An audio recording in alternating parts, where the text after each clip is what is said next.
the KMNN studios. This is the Kids Morning News Network. Welcome to a new week. It's Monday, March 4th, 2024. It's already the 64th day of 2024. I'm Alex in the KMNN studio in New York. Happy National Sons Day. If you're a son, well, this day's for you. It's also National Grammar Day. Grammar refers to the way words are used when you're speaking or writing. It sometimes includes punctuation and spelling. Either way, good grammar are good. Nope, hang on. I think I just got a ticket from the grammar police. Last week we talked about Iceland's volcanoes. Well, over the weekend, the Blue Lagoon, a famous hot spring in Iceland where people go to soak in warm water, got shut down because of, yes, volcanoes. Scientists said that sensors in the ground showed an eruption could be just hours away. So the Blue Lagoon, which is right outside the capital, Reykjavik, was evacuated. It's not the first time this has happened. Last year, the Blue Lagoon was evacuated after there were, get this, 1,400 earthquakes detected in just one day. And here in the U.S., that big storm is still walloping the mountains in California. Winds more than 100 miles an hour, feet upon feet of snow. Even ski areas had to close. There was too much snow for them. And Yosemite National Park told all visitors to evacuate. The storm is expected to move out completely by Wednesday.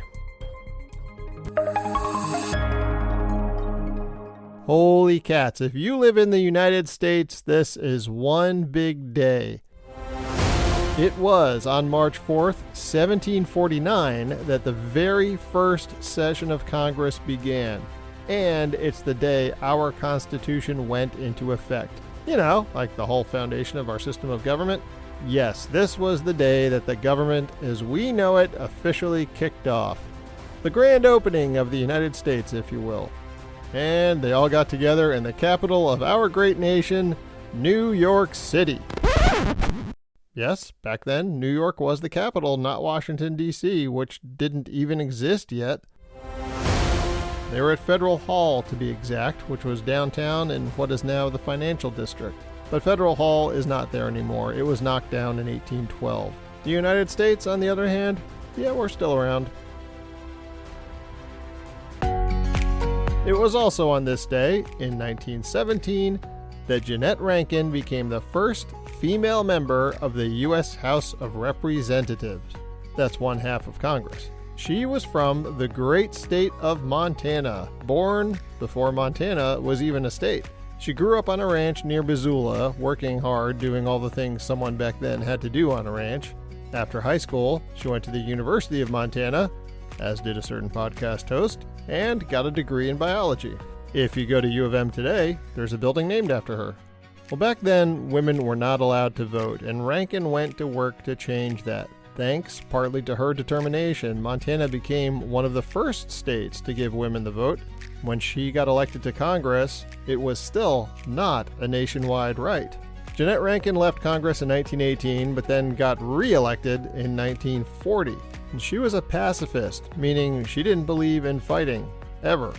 She was the only member of Congress to vote against going to war at the start of World War II. She stuck to her principles, but that was a very unpopular view at the time, and it was the end of her career in politics. But after she left Washington, she worked for nonviolent causes the rest of her life. All right, time for today's riddle. On Friday it was, I'm heavy when I'm forward, but backward I'm not. What am I? The answer? A ton. T-O-N, backward I'm not. Get it? All right, today's riddle. You can hold it in your left hand, but not your right. What is it? You can hold it in your left hand, but not your right. What is it? Answer on Wednesday.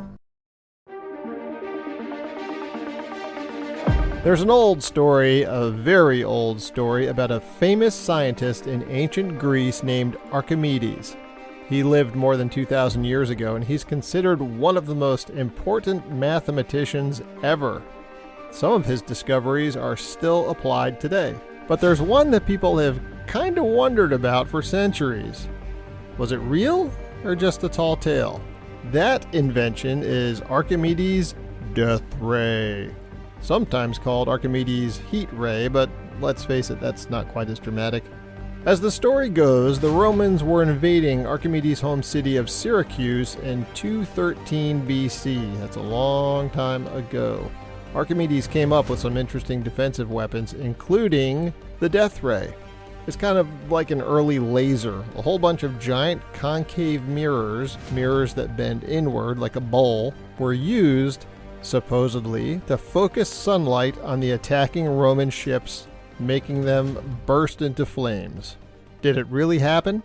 Archimedes himself didn't write about it, and in fact, no one even mentioned it until long after the battle. And P.S., the Romans did take over Syracuse.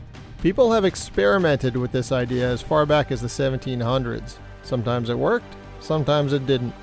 Well, now a 13-year-old Canadian scientist says he has figured it out. Brandon Senner from London, Ontario, built a miniature version of the death ray and determined it works. He didn't actually light anything on fire, but he did figure out that multiple mirrors could be used to focus light enough to raise the temperature, and on a bigger scale could light wood on fire. His experiment has won gold awards at science fairs, but he also noted that there's no evidence the death ray actually existed. Nice work, Brandon.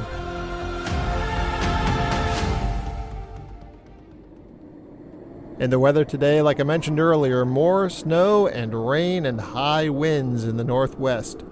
Rain in the middle of the country, right along the line that separates the cold air in the west from the warmer air that's been pushing up in the eastern half of the country. That's the episode. Thank you very much for listening. I hope you had a great weekend. If you liked this episode, please like it and leave a review on your podcast app. And subscribe, share, and spread the word about the Kids Morning News Network. Grown-ups, please consider being a supporter. There's a link in the episode description. I'll be back Wednesday. I hope you are too. From the KMNN Newsroom, this is Alex, signing off.